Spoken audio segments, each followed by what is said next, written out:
The celebration of Valentine's Day on the 14th of February every year comes from an ancient pagan ritual known as the Satanic Feast of the Lupercalia. So, Lupercalia was actually a celebration of bodily autonomy, sexual liberation, and reproduction. The festival of Lupercalia falls on 15th February every year, and in keeping with the ancient Roman tradition, the 10th and 14th February are usually observed as feast days leading to the actual holiday, which is on 15th February. The festival was meant to encourage a woman's fertility and pay homage to Faunus, the Roman god of agriculture, as well as Romulus and Remus, who were believed to be the Roman founders. So during the festival, the Roman romantics would get themselves drunk.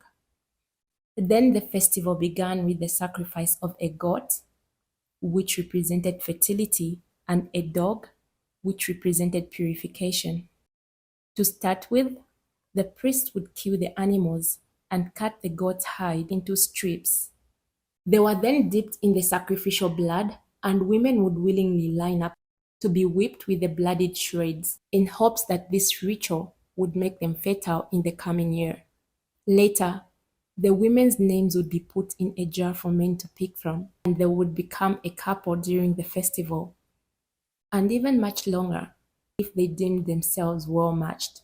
So at the Lucapo cave, a dog and one or more male goats to represent sexuality were sacrificed by the priests, also known as the Lupeki. Two of them, naked, would be smeared by the blood from the sacrificial knife, and as the priest laughed, the blood was removed with wool soaked in milk.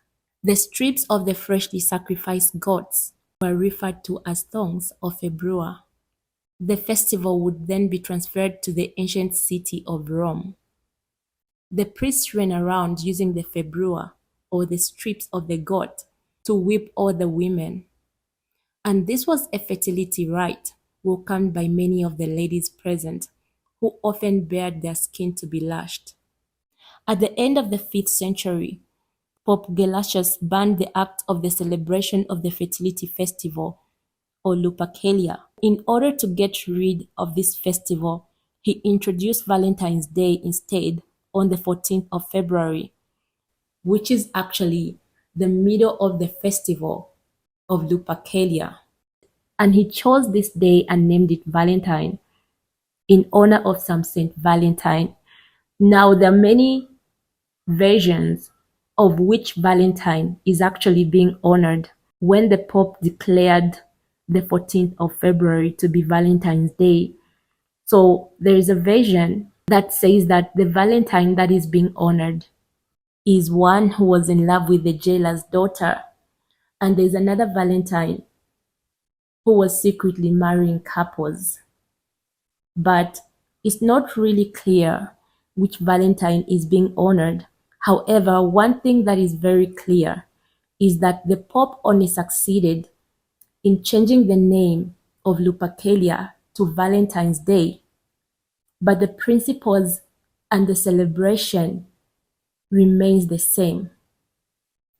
For example, the usage of red for Valentine's Day goes back to the blood sacrifices that were carried out during the festival of Lupercalia, and the usage of the contrasting white also goes back to Lupercalia, to the usage of milk during the rituals that represented fertility and procreation. Even to this day, it is clear that Valentine's Day is still about Lupercalia, because on this day, it's a day of rampant lust, fornication, and adultery. And many people worldwide are still paying homage to these ancient Roman idols, because idols are not actually an imagination, but idols are real demons that demand worship, and which is why even throughout the ages, they have been worshipped in a specific way. The same way that they were worshipped during this festival is the same way that they continue to be worshipped during what is now known as Valentine's Day. They are demons that demand sexual rituals and were believed to be gods of love, and which is exactly the same thing that Valentine's Day is about. Although the spirits that are behind it are clearly not those of the love of God, but are a continuation of the ancient idol worship that began in Rome. And to this day, many demonic sexual altars are raised in honor of Satan on this day. On Valentine's Day, we see even people who are saving themselves for marriage give themselves up and compromise, because this is not a day of godly love, but this is a day that honors demons. And this is the reason why the same colors are still being used to glorify the ancient idols and to continue the worship of these demonic Roman idols. So on this day, sexual altars are raised, and the reason why we see so much rampant immorality taking place on this day is because so many people are worshiping these demons at the same time and are still honoring the feast of Lupercalia. So Valentine's Day has nothing to do with Jesus Christ. It has nothing to do with the love of God, but it is a demonic festival that has continued, and people have continued to worship these demon gods. Now, when we look at the animals that were specifically chosen for the feast of Lupercalia, firstly, we look at the goat. And when we look at the goat in the New Testament, we find God likening the unbelievers or the people who are going to perish. He likens them to goats.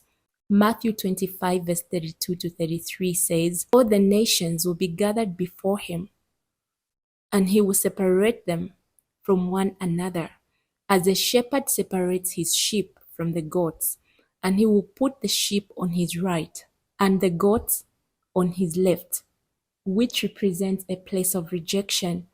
And when we look at the dogs, again, the Bible says in Revelation chapter 22, verse 15, it says that outside are the dogs and the sorcerers and the sexually immoral and murderers and idolaters and everyone who loves and practices falsehoods. So these two animals do not represent anything godly, but they represent evil. When we look at the spiritual meaning of these animals, a dog is a spirit of sexual immorality. When we come to the spiritual meaning of the animals, a dog represents a spirit of sexual immorality, and a goat represents the disobedient. So these people, in order for them to honor these idols, they made sacrifices of both a goat and a dog, which is representing a spirit of unbridled sexual immorality. Just like you cannot control a goat, and just like a dog is a spirit of sexual immorality. So when you combine the two, you actually get a spirit of unbridled sexual immorality. So it is a very dangerous spirit that you do not want to invite in your life. It is a ritual that you do not want to be a part of through Valentine's Day celebration. So we need to be very careful, brothers and sisters, and not be part of this evil, which is demonic worship.